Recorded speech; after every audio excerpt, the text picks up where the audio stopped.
बेटा मैंने पिछली वीडियो में करवाया था कि जो मैग्नेटिक फील्ड होती है ना वो किसी भी कोयल के कारण होती है। देखो जैसे आपने कोई भी कोयल ले ली है, इसमें करंट ऐसे जाने लग रहा है। चलो उससे पहले क्या बताया था, देखो उससे पहले मैंने बोला था कि एक स्टेट कंडक्टर है ऐसे, उसमें जो थंब है ना वो रिप्रेजेंट करेगा किसको, करंट को, और जो कर्ड फिंगर होती है वो किसको, मैग्नेटिक फील्ड को। ये सेम फिनोमिना अपनी वायर में भी होता है, बिल्कुल वायर के अंदर भी होता है। अगर जो है ना आप किसी भी स्टेट वायर के अंदर करंट जाने लग रहा है तो उसके अराउंड जो है ना क्या बनती है, मैग्नेटिक फील्ड। अब इसमें देखिए है तो ये कोई कोयल, लेकिन यहाँ हमने छोटा सा माना कि कंडक्टर है। देखो कंडक्टर, अगर कंडक्टर है तो बोलो मैग्नेटिक फील्ड क्या हुई, अंदर से इस कोयल के जो सेंटर कह लीजिए या कहीं इनके अंदर से किसकी तरफ आ रही है, बाहर की तरफ। अगर बेटा मैं यहाँ पॉइंट लेता हूँ, यहाँ भी बोलो मैग्नेटिक फील्ड देखो बाहर से ऐसे एंट्री करके अंदर की तरफ, तो पूरी की पूरी कोयल में जो मैग्नेटिक फील्ड है ना क्या होने लग रही है, बोलो एंटर करके जो ना अंदर से किसकी तरफ आने लग रही है, बाहर की तरफ। ठीक है, तो अब आप खुद बताइए सोच के, जब एक कॉइल में ऐसे होता है तो यहाँ पर जो है ना क्या हो गया। जो पहली बात तो देखो magnetic field due to a current carrying solenoid. अब सोलेनोइड की डेफिनेशन देखो क्या होती है, when insulating wire would in the form of, किसके अंदर, यूनिफॉर्म सर्कल। जब आप किसी वायर को इंसुलेटिंग वायर क्या होती है, जैसे घर वाली वायर होती है इनके ऊपर इंसुलेटर लगा होता है, तो इंसुलेटिंग वायरें जो है ना would in the form of the ring around, किसी भी जो है ना सिलेंड्रिकल क्या हो गया, या तो प्लास्टिक का है या कार्डबोर्ड का है, किसी भी सिलेंडर, जैसे पेन हो गया, अगर पेन के ऊपर आप बहुत सारी वायरें लपेट लपेट कर उसको आगे लेके जाने लग रही तो क्या बन गया, ये सोलेनोइड बन गया। हो गया कन्फर्म। जैसे कोई प्लास्टिक का, ठीक है, आपका पेन हो गया, रोड होगी, और रोड के ऊपर आप वायरों को लपेट लपेट कर जो है ना आगे लेके जाने लग रहे हैं, जैसे स्प्रिंग होता है आपका, इस फॉर्म में जो है ना सोलेनोइड होता है। सोलेनोइड की डेफिनेशन ये होती है कि इसकी जो लेंथ होती है ना इसके डायमीटर से बहुत ज़्यादा होती है। डायमीटर बहुत छोटा होना चाहिए और लेंथ क्या होनी चाहिए, बहुत ज़्यादा होनी चाहिए। ठीक है, तो इससे जो है ना एक स्ट्रॉन्ग मैग्नेट बनाया जाता है। क्या बनाया जाता है, स्ट्रॉन्ग मैग्नेट। अब देखिए प्रोसेस क्या होती है इसकी। अब आप खुद बताइए, जब एक वायर बेटा अगर ऐसे करंट जाने लग रहा है तो मैग्नेटिक फील्ड बनाने लग रही है, देखो ऐसे एंटर करके। अब इस सोलेनोइड में क्या ऐसी बहुत सारी क्या है, वायर है। चलो देखो इस वायर की फिनोमिना क्या है, मैग्नेटिक फील्ड देखो सेंटर से बाहर की तरफ आ रही है। अगर मैं इसके ऊपर एक वायर और लगा दूंगा, ऊपर का हम तो समझते हैं ना जैसे स्प्रिंग के अंदर, तो उसमें से भी किसकी तरफ आएगी, मैग्नेटिक फील्ड अंदर से बाहर की तरफ। क्यों, क्योंकि करंट की डायरेक्शन तो वही ऐसे रिंग बनने लग रहे हैं। अगर तीसरा ऐड करते हैं बेटा, तीसरे में भी ऐसे, फोर्थ में भी ऐसे।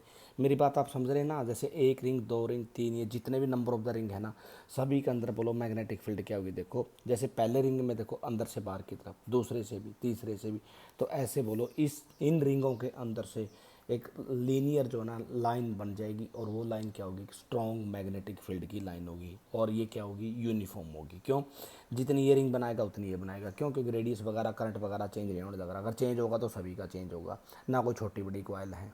ठीक है, और रेडियस का कोई फर्क भी नहीं होता। देखो मैं बताऊंगा आपको, इसमें जो डिपेंडेशन है ना मैग्नेटिक फील्ड की, दो बातों के ऊपर है। एक तो है आई के ऊपर, बी डायरेक्टली टू क्या आया बेटा, आई आया, कि करंट के ऊपर डिपेंड हो जाएगा। अब देखो इसमें जैसे यहाँ बैटरी लग रही है, ये बैटरी फिक्स बैटरी है। जैसे फिक्स बैटरियाँ कौन सी होती हैं, जैसे आपके मोबाइल की बैटरी फिक्स होती है, इसका वोल्टेज सेम रहता है। कुछ बैटरी ऐसी होती हैं 2 वोल्ट 4 वोल्ट जो चेंज होती है, इसको बोलते हैं RH, रियोस्टेट बोलते हैं बेटा। ये बुक में जब पढ़ोगे आप, एक एरो का साइन होता है और ऐसे कांटे होते हैं। कांटे क्या बताते हैं, रेजिस्टेंस बताते हैं। और जो एरो का साइन होता है ये बताता है वेरिएबल रेजिस्टेंस, मतलब ये रेजिस्टेंस कम ज़्यादा होने लग रही है। अगर ये रेजिस्टेंस कम ज़्यादा होगी, रेजिस्टेंस बढ़ेगी, तो सीधी साफ सी बात है करंट क्या होगा, कम होगा। अगर करंट कम होगा तो इन कॉइल में भी करंट क्या जाएगा, कम जाएगा। अगर करंट कम जाएगा तो बी डायरेक्टली टू आई, तो मैग्नेटिक फील्ड क्या बनेगी, कम बनेगी। और वैसे भी आप समझ गए होगे जो मैग्नेटिक फील्ड डिपेंड ही किसके ऊपर है, करंट के ऊपर। किसी स्टेट कंडक्टर में करंट नहीं जाने लग रहा तो उसकी मैग्नेटिक फील्ड क्या हो जाएगी, उसी वक्त जीरो हो जाएगी। जितना ज़्यादा स्ट्रॉन्ग करंट होगा उतनी मैग्नेटिक फील्ड क्या होगी, स्ट्रॉन्ग। कई बार जो है ना आप जो बिजली के बहुत बड़े बड़े 11,000 वोल्ट के जो खंभे लगे होते हैं ना, बहुत ज़्यादा, उनके अंदर से जो करंट की आवाज़ आती है, अगर आपने कभी ऐसा फील किया हो, तो उनके जो चारों तरफ जो मैग्नेटिक फील्ड बनती है ना वो बहुत ही स्ट्रांग होती है। जब भी मान लीजिए कोई ह्यूमन बॉडी ऊपर जाने लग रहा है तो बिल्कुल उसके हाथ लगाने से पहले ही वो मैग्नेटिक फील्ड क्या करेगी, उसको ड्रॉप कर देगी, डाल देगी। उसके बाद दूसरा क्या हो गया, मैग्नेटिक फील्ड डिपेंड करती है भाई एन के ऊपर। दो तरह के एन होते हैं बेटा, एक कैपिटल एन और एक क्या होता है, स्मॉल एन। देखो इसमें क्या फ़र्क होता है कैपिटल में और स्मॉल में। जो कैपिटल एन होता है ना वो number of the turn upon L होता है। जो कैपिटल एन है इसका मतलब होता है नंबर ऑफ द टर्न। ठीक है, और जो स्मॉल एन को लिखते हैं नंबर ऑफ द टर्न का मतलब देखो एक दो मान लीजिए 1000 टर्न है इसमें, तो कैपिटल एन से रिप्रेजेंट हो गया। लेकिन जो स्मॉल एन है ना वो एक टर्न को बताएगा, एक turn, number of the turn एक, यानी कि और होता क्या है, टोटल टर्न डिवाइड बाय क्या होगी, उससे लेंथ होती है, न्यूमेरिकल में यूज होता है, इस बात को अच्छे से याद रखना, ठीक है। तो बी जो है ना क्या हो गया बेटा आई, और साथ में क्या हो गया एन हो गया। तो सीधी साफ सी बात है 2 के ऊपर। अगर मान लीजिए मैं देखो एन की बात करता हूँ, N into L, capital N, मतलब क्या हुआ इस बात का, स्मॉल एन की इस बात को रिप्रेजेंट करता है, और इंटू क्या हो गया एल। तो समझ गए, जब एल से तो टोटल देखो जितनी भी मान लीजिए इसकी लेंथ क्या थी आपकी, क्या लेंथ थी एल थी, तो N number of the turn into multiply L, तो बोलो टोटल आ गया कि नहीं आ गया इसका। तो बी जो है ना डिपेंड हुआ 2 बातों के ऊपर, आई के ऊपर और एन के ऊपर, ठीक है। तो ये बहुत इंपॉर्टेंट टॉपिक है, इसका डायग्राम बनाकर बोलो इसको लिख लेना बेटा। Magnetic field due to a current carrying solenoid, जो इसके अंदर मैग्नेटिक फील्ड बनेगी वो क्या बनेगी, यूनिफॉर्म बनेगी। It behave like as a magnet, 2 pole बनेंगे, आपको पता है जहाँ से एरो का साइन लीडिंग होता है वो नॉर्थ बन जाएगा, और ये क्या बन जाएगा साउथ। मैग्नेटिक फील्ड क्या होगी, इनसाइड यूनिफॉर्म होगी। इसके न्यूमेरिकल भी बनेंगे और क्वेश्चन भी बनेंगे, फिर जब एक्सरसाइज करेंगे तब और डिस्कस करेंगे। दूसरा आ गया बेटा, ये बहुत इंपॉर्टेंट टॉपिक है भाई, ये सबसे इंपॉर्टेंट है इस पूरी चैप्टर का, force acting on a current carry conductor in magnetic field. अब आपने क्या किया, पहले आपके पास एक मैग्नेट है, यू टाइप के मैग्नेट आपने छोटी क्लास में पढ़ा होगा, स्ट्रॉन्ग मैग्नेट होते हैं क्योंकि इनके पोल पास पास होते हैं। तो इसके अंदर मैग्नेटिक फील्ड क्या जाने लग रही है बेटा, नॉर्थ से क्या जाने लग रही है, साउथ की तरफ। ये स्टैंड हो गया, ये वायर का टुकड़ा फ्री हो गया, देखो यहाँ उक से इनके एक हैंग कर रखा अपने ऐसे, वायर का टुकड़ा नीचे लटका रखा है, जैसे इस शेप का तो हो गया मैग्नेट। और जैसे मैंने पेन को पकड़ रखा है ऐसे परपेंडिकुलर, इसके अंदर जो है ना मैंने क्या लटका रखा है, वायर का टुकड़ा। और फिर ऊपर से इस वायर के टुकड़े को बांध कर एक किनारा बैटरी के साथ लिया है, और नीचे से भी इसको बांध के किसके साथ लिया है, बैटरी के साथ। ऊपर क्यों बांधा, क्योंकि हुक से जो है ना क्या रहा, ये अटैच और ये फ्री हो गया, ठीक। हालांकि नीचे से कनेक्ट कर रखा है लेकिन नीचे से लूज है, ये नीचे से क्या कर सकता है, मूव कर सकता है, अपनी जगह से हिल सकता है, समझ गए ना। ऊपर तो हुक में ऐड हो गया, ठीक है, ऊपर से फिक्स हो गया, नीचे से ये फ्री हो सकता है। आ गया था कन्फर्म। तो फिर क्या किया बेटा आपने, ये बताइए जो परमानेंट मैग्नेट है उसकी मैग्नेटिक फील्ड हमेशा नॉर्थ से क्या रहेगी, साउथ रहेगी। और ये है करंट कैरिंग कंडक्टर, देखो करंट इसमें ऐसे जाने लग रहा है, देखो नीचे से ऊपर की तरफ। अब आप बताइए मुझे, इसमें देखो थंब किस बात को रिप्रेजेंट करेगा, करंट को। बोलो मैग्नेटिक फील्ड बनेगी कि नहीं बनेगी, बिल्कुल बनेगी। देखो मैं अलग से लिख देता हूँ पेज के ऊपर, क्या बनेगी बोलो, ये मैग्नेटिक फील्ड बनेगी भाई, क्योंकि करंट ऊपर की तरफ था तो मैग्नेटिक फील्ड ये। एक मैग्नेटिक फील्ड तो ये होगी, देखो दोबारा फिर मैं रिपीट कर रहा हूँ, देखो ये जैसे पेज के ऊपर क्या बन गया मैग्नेट, और जैसे मैंने देखो ये इसको क्या किया, हैंग किया, तो इसकी जो मैग्नेटिक फील्ड बनेगी, एक मैग्नेटिक फील्ड ये होगी। तो कितनी मैग्नेटिक फील्ड होगी, 2 होगी। एक मैग्नेटिक फील्ड तो किसकी होगी, मैग्नेट की, और दूसरी मैग्नेटिक फील्ड किसकी होगी, वायर के, करंट कैरिंग वायर भी मैग्नेटिक फील्ड बनाएगी। तो बोलो एक मैग्नेटिक फील्ड दूसरी मैग्नेटिक फील्ड को या तो रिपेल करती है या अट्रैक्ट करती है।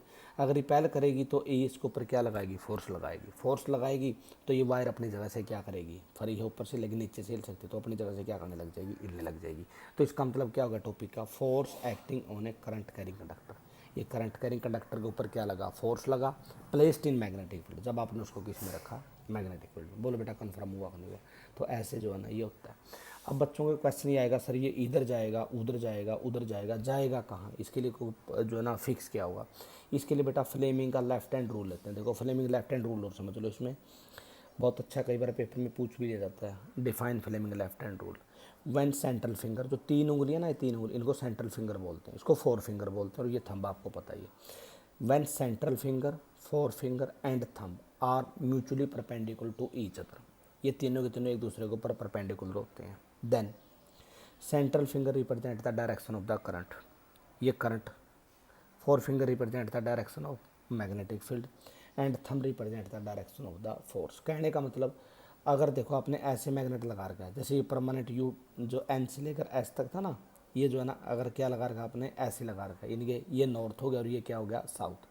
और कंडक्टर रख दिया उसके अंदर ऐसे, ठीक है, कंडक्टर क्या रख दिया, ऐसे। तो जो ये ऐसे रखा कंडक्टर में, किसकी तरफ आएगा, ऊपर की तरफ आएगा। अब देखो समझो इसको,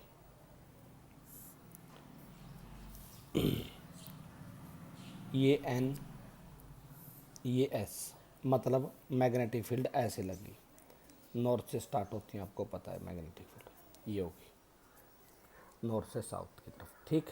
ये देखो, ये मैग्नेटिक फील्ड आ गई। एक वायर का टुकड़ा ऐसे रख दो, रख दिया, ये उसमें करंट ऐसे जाने लग रहा है, रख दिया बेटा। ये देखो, ये मैग्नेट हो गया और ये कंडक्टर हो गया। तो जब भी इस कंडक्टर में करंट ऐसे जाएगा और मैग्नेटिक फील्ड नो, तो ये कंडक्टर किसकी तरफ आएगा, बोलो थंब किसकी तरफ है, ऊपर की तरफ। तो ये कंडक्टर किसकी तरफ उठेगा, ऊपर की तरफ उठेगा। इसमें क्या लगेगा, फोर्स लगेगा। जितने भी आपके इलेक्ट्रिकली सिंबल है ना, आपका फैन चलता है फोर्स लगने से चलता है। जब आप करंट दबाते हैं तो मैग्नेट होता है, और साथ में क्या होगा, करंट। इसमें आगे बताऊंगा मैं, करंट कैरिंग कॉइल रखी जाती है, वो कॉइल इसको रोटेट करती है। सारा पूरा इलेक्ट्रिसिटी का जितना भी आपका सारा फिनोमिना ना, पंखे कूलर वगैरह सारे ऐसे ही चलते हैं, यही फिनोमिना होता है। तो सबसे स्ट्रॉन्ग होता है। अब इसमें जो डिपेंडेशन आ गई ना बेटा, कुछ तो आप जो है इसके लिए बना लेंगे थोड़ा बहुत। अब फोर्स है इसमें, तो फोर्स के लिए पढ़ रहे हैं। आप खुद अपने दिमाग से थोड़ा बहुत आइडिया लगा के देखो कि फोर्स डिपेंड किसके ऊपर करेगा। पहली बात तो फोर्स बेटा डिपेंड करेगा आई के ऊपर। सारे बच्चे मेरे ख्याल से समझ ही गए होंगे। जितना ज़्यादा करंट होगा, अब देखो जितनी ज़्यादा घर में लाइट आती है, फ़ैन उतने तेज़ चलता है। क्यों, उतनी स्ट्रॉन्ग मैग्नेटिक फील्ड बनेगी। दूसरा, इसके हिसाब से जो मैग्नेटिक फील्ड है ना बी, ये लगने वाली नॉर्थ से लेकर साउथ तक, अगर यही वीक होगी तो दोनों के बीच में रिपल्सन नहीं होगा, अट्रैक्शन नहीं होगा, तो जो है ना क्या नहीं होगा, मोमेंट क्या होगा, कम होगा, फोर्स कम लगेगा। समझ गए क्या, मेरी बात आपको समझ में आ गई ना। तो दो बातें, दो, क्योंकि एक तो कंडक्टर के अंदर जाने वाला करंट, और दूसरा जो है ना लगने वाली मैग्नेटिक फील्ड। तीसरी बात और क्या हो सकती है बेटा, जो कंडक्टर की क्या होती है, लेंथ। अगर बहुत ज़्यादा बड़ा फैन होगा, ज़्यादा यूज होगा, कंडक्टर ज़्यादा यूज होंगे, तो आपको पता है वो स्ट्रॉन्ग होगा। छोटा सा फैन होगा, क्यों, number of the wire come he use होंगी। तो तीसरा जो है ना क्या आ गया बेटा, एल। तो तीन बातें आ गई, आई, एल और बी। तो तीनों को मिलाकर क्या लिख देते हैं बेटा, F directly to I L B. ये कर लेना भाई। Force on a current carrying conductor depends on the three factor, one is I, second is L, तीसरा क्या हो गया बेटा, बी। तो फोर्स की यूनिट तो वही न्यूटन रहेगी, आई की एम्पियर रहेगी, एल की क्या रहेगी, मीटर रहेगी, और बी की पहले भी एक दिन बताया था मैंने, याद कर लेना भाई, टेस्ला। कई बार पूछा जाता है पेपर में, बी की क्या होती है बेटा, टेस्ला होती है। तो इन दोनों टॉपिक को आप अच्छे से पढ़ लेना, बुक में से पढ़ लेना। और मैं एक बात कर लिए कह देता हूँ, जिस बच्चे को नहीं समझ में आए वो बच्चा मेरे से पर्सनली फ़ोन करेगा, और मैं फ़ोन के ऊपर वो मेरे से पूछेगा, और मैं उसको सारी बातें समझा दूंगा। क्योंकि इन दोनों टॉपिक के ऊपर पूरा का पूरा मैग्नेटिक फील्ड टिका हुआ है। अगर ये दोनों के दोनों अच्छे से समझ में आ गए, फिर हमें क्वेश्चन वगैरह करने में कोई दिक्कत नहीं आएगी। ठीक है, मैं दोबारा फिर रिपीट कर रहा हूँ, वो बच्चा मुझसे पर्सनली फ़ोन करके, चाहे जितने भी अपनी क्लास के टेंथ गोल्ड के बच्चे हैं, सारे के सारे पूछ सकते हैं।